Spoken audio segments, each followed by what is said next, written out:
नमस्कार दोस्तों, स्वागत है आज की इस लेटेस्ट वीडियो में जिसमें हम आपको जीएस के इम्पोर्टेंट क्वेश्चन के बारे में बहुत ही इजीली एक्सप्लेन करेंगे। बहुत ही इम्पोर्टेंट है। आप किसी भी प्रीवियस ईयर एग्जाम को देखेंगे तो उसमें ज़रूर ये क्वेश्चंस बने होंगे। बहुत इम्पोर्टेंट है। आप पूरा शुरू से अंत तक देखेंगे तो आपको पूरा क्लियरिटी आ जाएगी किस तरीके के क्वेश्चंस हैं। बस आपका फोकस 100% सामने रहेगा तो आप बहुत ईजिली सभी क्वेश्चन को समझ जाएंगे। बहुत इंपॉर्टेंट है। शुरुआत करते हैं आज के पहले क्वेश्चन के साथ। बस आपका फोकस सामने रहेगा तो आप बहुत ईजिली समझ जाएंगे। तो बात कर लेते हैं क्लास किसके लिए इंपॉर्टेंट है। आप किसी भी एग्जाम की तैयारी कर रहे हैं उसमें जीएस तो बनता होगा। तो अगर आपकी एग्जाम में जीएस बन रहा होगा तो आपके लिए क्लास इंपॉर्टेंट है। बस आपका टारगेट यही होना चाहिए कि आपके एग्जाम में क्वेश्चन बन रहे हैं तो आपके लिए क्लास इंपॉर्टेंट है। ये नहीं देखना कि आप एसएससी की तैयारी कर रहे हैं या किसी और एग्जाम की। अगर आपकी सिलेबस में जीएस है तो आपके लिए क्लास बहुत ही इंपॉर्टेंट है। इसमें हम हर इंपॉर्टेंट क्वेश्चन के बारे में आपको कंप्लीट डिटेल में एक्सप्लेन करेंगे। तो शुरुआत करते हैं आज के पहले क्वेश्चन के बारे में जो बहुत इंपॉर्टेंट है और इसी तरीके से एग्जाम में क्वेश्चन बनेंगे। आपको क्वेश्चन देखने से आइडिया लग जाएगा। तो इसमें पहला मेंशन किया है कि प्रकाश की चाल होती है कितनी। तो प्रकाश की चाल किसमें पूछा है, तो प्रकाश की चाल ये मेंशन किया है। तो निर्वात में प्रकाश की जो चाल होती है वो कितना होता है।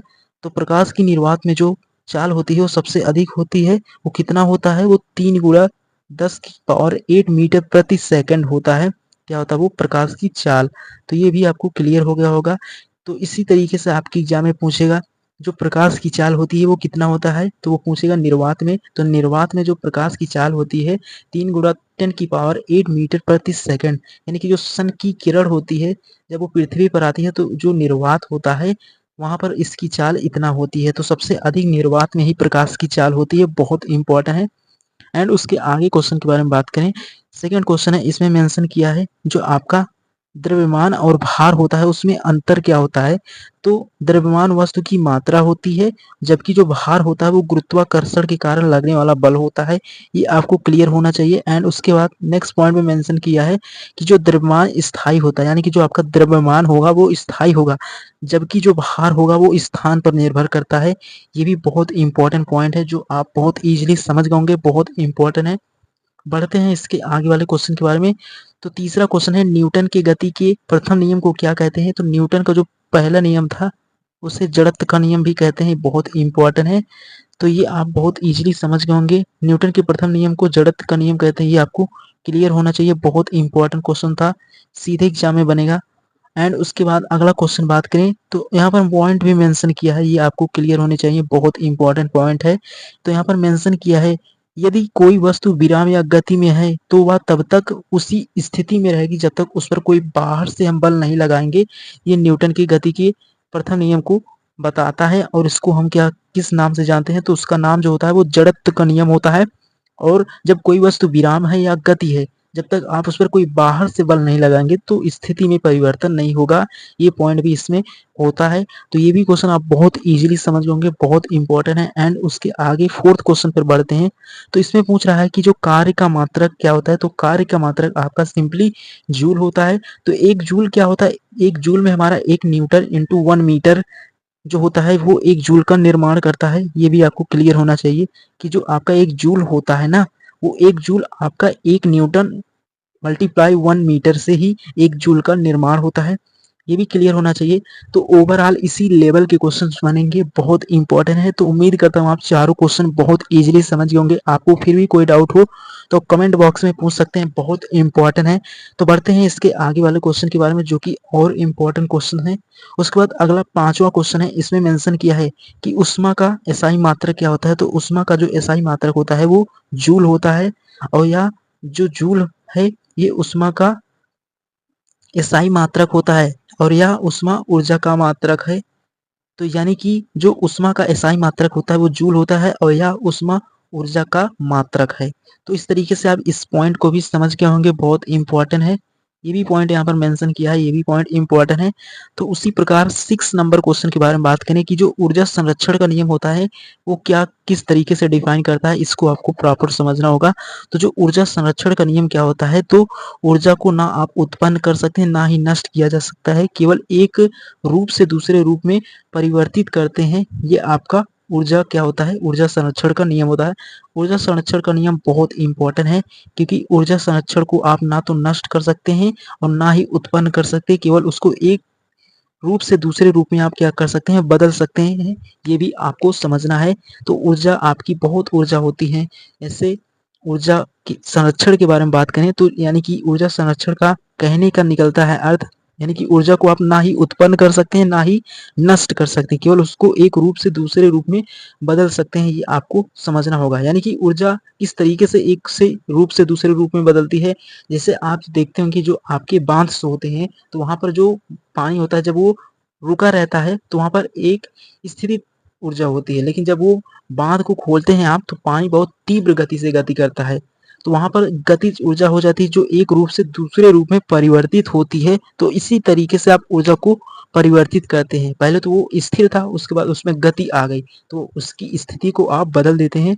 तो यही होता है ओवरऑल समझने की पॉइंट ऑफ व्यू से था। तो उम्मीद करता हूँ आप ये समझ गए होंगे, बहुत इंपॉर्टेंट है। एंड उसके आगे बात करते हैं अगले क्वेश्चन के बारे में जो कि बहुत इंपॉर्टेंट है। उसके बाद ये क्वेश्चन भी आपका बहुत इंपॉर्टेंट है, तो उम्मीद करता हूँ आप यहाँ तक सभी क्वेश्चन को बहुत इजीली समझ गए होंगे, बहुत इंपॉर्टेंट है। उसके बाद अब बढ़ते हैं इसके अगले क्वेश्चन के बारे में जो कि बहुत इंपॉर्टेंट है। तो 7वां क्वेश्चन है, इसमें बोल रहा है विद्युत धारा का मात्रक क्या होता है। तो विद्युत धारा का जो मात्रक होता है वो आपका क्या होता है, तो विद्युत धारा का आपका मात्रक एम्पियर होता है, ये आपको क्लियर होना चाहिए। और 1 एम्पियर में आपका 1 कूलाम प्रति सेकंड होता है, ये भी आपको क्लियर होना चाहिए। यानी कि अगर कोई पूछ लेगा कि जो विद्युत धारा होता है आपका उसका मात्रक एम्पियर होता है, लेकिन 1 एम्पियर में आपका 1 कूलाम बटे सेकंड होता है, ये भी क्लियर होना चाहिए। एंड उसी प्रकार 8 क्वेश्चन के बारे में बात करें तो इसमें पूछ रहा है दर्पण, यानी कि जो आपका दर्पण में बनने वाली छवि वर्चुअल होती है या वास्तविक। तो यानी कि जो दर्पण में बनने वाली छवि होती है वो वर्चुअल या वास्तविक होती है, वो कौन से दर्पण में होता है, तो समतल दर्पण में जो छवि होती है वो वर्चुअल होता है। और इसमें ये पॉइंट भी आपको क्लियर होना चाहिए कि यहाँ पर मेंशन किया है कि वह सामने दिखती है लेकिन वास्तविक नहीं होती है। यानी कि जो समतल दर्पण होता है उसमें छवि वर्चुअल होती है लेकिन वह सामने दिखती है लेकिन वह वास्तविक नहीं होती है। इस पॉइंट को आपको समझना होगा, बहुत इंपॉर्टेंट पॉइंट है। तो उम्मीद करता हूँ आप 8 क्वेश्चन को बहुत इजीली समझ गए होंगे, बहुत इंपॉर्टेंट है। सभी एग्जाम में यहाँ से क्वेश्चन बनेंगे, आप किसी भी प्रीवियस ईयर एग्जाम को देखेंगे तो जरूर आपको यहाँ से 1-2 क्वेश्चन देखने को मिलेगा। अगर आपकी एग्जाम में यहाँ से एक भी क्वेश्चन मिल जाता है तो आपके लिए ये सेशन बहुत ही हेल्पफुल रहेगा, बहुत ही इंपॉर्टेंट है। तो इसी तरीके से हम आपको हर एक लेक्चर में एक एक इम्पॉर्टेंट टॉपिक को कंप्लीट करते जाएंगे ताकि आप एग्जाम में बहुत अच्छा स्कोर कर सके। एंड उसके आगे बात करते हैं अगला क्वेश्चन क्या है उसके बारे में। तो परावर्तन का नियम क्या होता है, तो परावर्तन का जो नियम होता है वहां पर आपका जो आपतन कोण, यानी कि जो आपतन कोण होगा वो बराबर होगा परावर्तन कोण के। तो ये पॉइंट आपको क्लियर होना चाहिए। उसके बाद अगला पॉइंट आता है प्रकाश समान माध्यम में परावर्तित होता है, यानी कि जो प्रकाश, यानी कि जो प्रकाश का परावर्तन नियम होता है वहां पर आपतन कोण और, तो इस तरीके से आपका जो प्रकाश होता है वो इस समान माध्यम में परावर्तित होता है। एंड उसके बाद 10th नंबर क्वेश्चन के बारे में बात करें तो ये भी बहुत इंपॉर्टेंट है। 10th नंबर में पूछ रहा है कि जो न्यूटन का तीसरा नियम है वो क्या होता है, तो प्रत्येक क्रिया के समान और एक विपरीत एक प्रतिक्रिया होती है जिसे न्यूटन का तीसरा नियम कहते हैं। और फोर्स हमेशा जोड़े में, यानी कि जो फोर्स होता है आपका हमेशा वो जोड़े में कार्य करते हैं, ये भी यहाँ पर मेंशन किया है।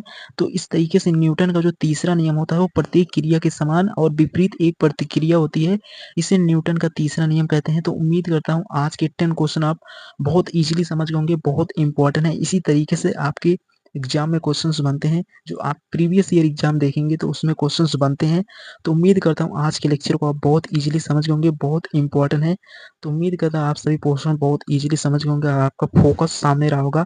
मिलेंगे नेक्स्ट लेक्चर में जहाँ पर इसके आगे एक नए टॉपिक के बारे में आपको कंप्लीट डिटेल में एक्सप्लेन करेंगे, जो कि एक नया टॉपिक होगा जहाँ पर आपको एक नए टॉपिक के बारे में कंप्लीट डिटेल में समझाएंगे। आपको कोई भी डाउट हो तो कमेंट बॉक्स में पूछ सकते हैं और आपको सेशन सही लगा हो तो अपने सभी फ्रेंड के साथ भी शेयर करना ताकि